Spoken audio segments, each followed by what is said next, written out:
Welcome back viewers. उम्मीद करता हूँ आप सब खैरियत से होंगे। आज हमारी इंफॉर्मेशन वीडियो आइकॉन कैप्सूल के बारे में है, जो कि फ्रोसेंस फार्मा की एक प्रोडक्ट है। डिटेल में जाने से पहले अगर आपने हमारे चैनल को सब्सक्राइब नहीं किया तो सब्सक्राइब कर लें और साथ लगे बेल आइकॉन के बटन को प्रेस कर लें, ताकि हर नई आने वाली वीडियो आप तक बआसानी पहुंचती रहे। अब हम इसकी कंपोजिशन, इसके डोजेज, इसके साइड इफ़ेक्ट्स और इसके बेनिफिट्स के बारे में आपसे शेयर करेंगे। सबसे पहले हम इसकी कंपोजिशन के बारे में बात कर लेते हैं। इस एक कैप्सूल में 100 mg इट्राकोनाजोल फार्मूला पाया जाता है, जो कि फंगल इन्फेक्शन के लिए बहुत ही अच्छा फार्मूला है।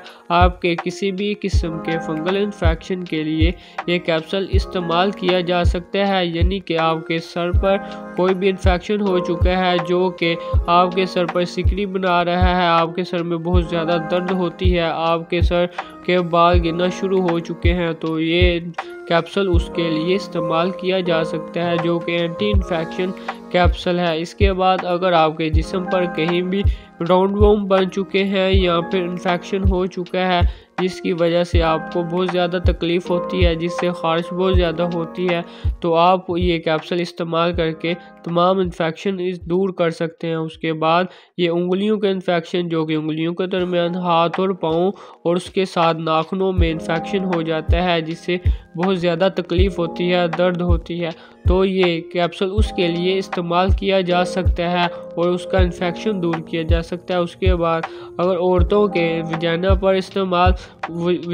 इन्फेक्शन हो चुका है, तो ये उसके लिए भी इस्तेमाल हो सकता है। वजाना पर बहुत ज़्यादा बदबू आती है और उधर बहुत ज़्यादा दर्द होती है, तो ये कैप्सूल इस्तेमाल करने से तमाम इन्फेक्शन दूर किया जा सकता है। अब इसके साथ हम आपको इसके डोजेज के बारे में बताते चले। इसकी डोजेज में आता है कि आप ये कैप्सूल एक रोज़ाना इस्तेमाल कर सकते हैं। अगर आपको सीवियर किस्म की इन्फेक्शन नहीं है तो ये एक कैप्सूल रोज़ाना लगातार 7 दिन इस्तेमाल कर सकते हैं। अगर आपको सीवियर किस्म की इन्फेक्शन है तो आप एक कैप्सूल सुबह और एक कैप्सूल शाम, सुबह शाम ये कैप्सूल खाना खाने के बाद इस्तेमाल कर सकते हैं, जो कि लगातार 7 दिन से 21 दिन तक इस्तेमाल किया जा सकता है।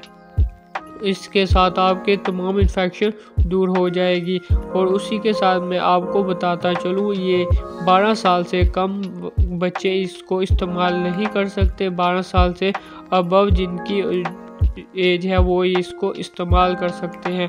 अब इसके साइड इफ़ेक्ट्स के बारे में मैं आपको बताता चलूँ। इसके साइड इफ़ेक्ट्स में आता है कि आप ये कैप्सूल खाने से आपकी स्किन पर रेडनेस हो सकती है, आपकी सांस बंद हो सकती है और उसी के साथ आपको वोमिटिंग आ सकती है या सर चकरा सकता है, जो कि इसके साइड इफ़ेक्ट्स में आ सकता है। अब ये कैप्सूल कौन लोग इस्तेमाल नहीं कर सकते?